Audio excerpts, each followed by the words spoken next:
కావలి ప్రభుత్వ ఏరియా వైద్యశాలను స్థానిక ఎమ్మెల్యే దగ్గుమాటి వెంకటకృష్ణారెడ్డి తనిఖీ చేశారు.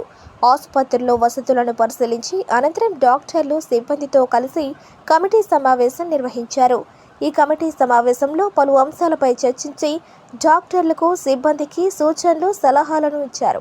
ఈ సందర్భంగా ఎమ్మెల్యే మాట్లాడుతూ కావలి ఏరియా వైద్యశాలలో తొలి కమిటీ సమావేశం నిర్వహించడం జరిగిందన్నారు. ప్రజలకు ఎలాంటి ఇబ్బందులు కలగకుండా అన్ని వసతులతో నాణ్యమైన వైద్యాన్ని ప్రజలకు అందించేలా చర్యలు తీసుకున్నామని ఆయన తెలిపారు.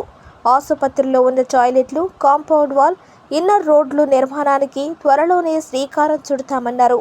అలాగే హాస్పిటల్, షాపింగ్ కాంప్లెక్స్లో దుకాణదారులు 4వ తేదీ సాయంత్రంలోపు పాత బకాయిలను చెల్లించకపోతే వారిపై పోలీసుల సమక్షంలో షాపులకు తాళాలు వేసి చర్యలు తీసుకునేలా తీర్మానించడం జరిగిందన్నారు.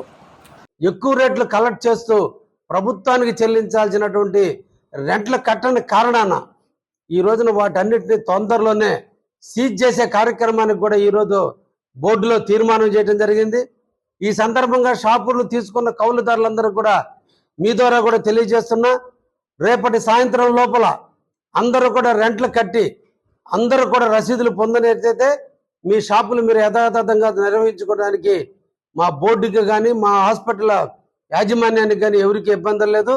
ఎవరైతే రేపు సాయంత్రం లోపల బాకీలు ఉంటారో వాళ్ళ షాపులన్నింటినీ కూడా పోలీస్ సమక్షంలో తాళాలు వేయబట్టం జరుగుతుందనే విషయాన్ని కూడా ఈరోజు బోర్డులో తీర్మానం చేయడం జరిగిందనే విషయాన్ని కూడా తెలియజేస్తున్నా. కాబట్టి షాపుకు సంబంధించినటువంటి లీజు హోల్డర్స్ అందరూ రేపటి సాయంత్రం లోపల రెంట్లు కడతారని ఎదురు చూస్తూ మా స్టాఫ్ కూడా ఎదురు చూస్తున్నారు. 15 లక్షల రూపాయలు ఇంకా బాకీలు ఉంటే ఈ రోజుకి 4 లక్షల రూపాయలు ఏదో కట్టినట్టున్నారు. ఇంకా రేపటికి 24 గంటల టైం ఉంది. 24 గంటల్లో వాళ్ళు కూడా రెంట్లు కడితే బాగుంటుందని కూడా ఇప్పటికే మా కమిటీలో 29 లక్షల రూపాయల నిధులు ఉన్నాయి. అదేవిధంగా వాళ్ళు కానీ కడితే ఇంకో 11 లక్షల రూపాయల నిధులు వస్తాయి. ఈ 40 లక్షల రూపాయలతో కూడా విండోలు కానీ, అదేవిధంగా డోర్లు కానీ, కర్టన్స్ కానీ, రూముల్లో ఫ్యాన్లు కానీ, ఏసీలు కానీ, లైట్లు కానీ, నైట్ టైం పార్కింగ్ ప్లేసుల్లో లైట్లు కానీ అన్నింటినీ వేసుకోవడానికి ఈరోజు నిజంగా ప్రజలు వస్తే యూరిన్లు పోవడానికి కూడా టాయిలెట్లు దుర్గంధభరితమైనటువంటి పరిస్థితుల్లో ఉంది. వాటికి కూడా ఈరోజు తీర్మానాలు చేయడం జరిగింది. తొందరలోనే ఆ టాయిలెట్స్ అన్నిటిని కూడా మరమ్మతులు చేసి వాటన్నిటికీ ఒక మనిషిని పెట్టి ఎప్పటికప్పుడు క్లీన్ చేసి హైజీనిక్గా ఉండేటట్టుగా కూడా ఈ టాయిలెట్లు అన్నిటి కూడా చేసే బాధ్యత కూడా కమిటీనే అప్పచెప్పడం కూడా జరిగింది.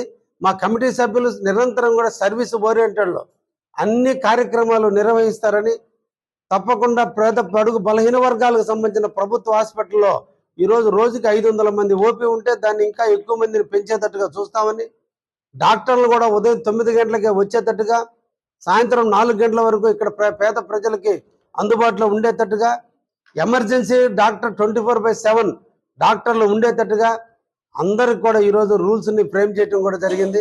వాళ్ళు మేము కలిసి పేదలకు అందుబాటుగా ఉండి పేదలకు ధైర్యాన్ని ఇస్తూ పేదలకి అండగా ఉంటూ ఏ ఒక్క మానసిక సమస్య రాకుండా సమస్యలను పరిష్కరించే దాంట్లో ఈ బోర్డు కూడా పనిచేస్తుందని, దీనికి అందరూ కూడా సహకరించాలని మీ ద్వారా అందరినీ కూడా కోరుకుంటూ ఈ నూతన సంవత్సరంలో మొదటి శకానికి ప్రారంభమైనటువంటి ప్రభుత్వ హాస్పిటల్ ప్రక్షాళన తప్పకుండా మంచి రిజల్ట్ ఇస్తుందన్న ఆశతో ముగిస్తున్నా. ధన్యవాదాలు. Thank you.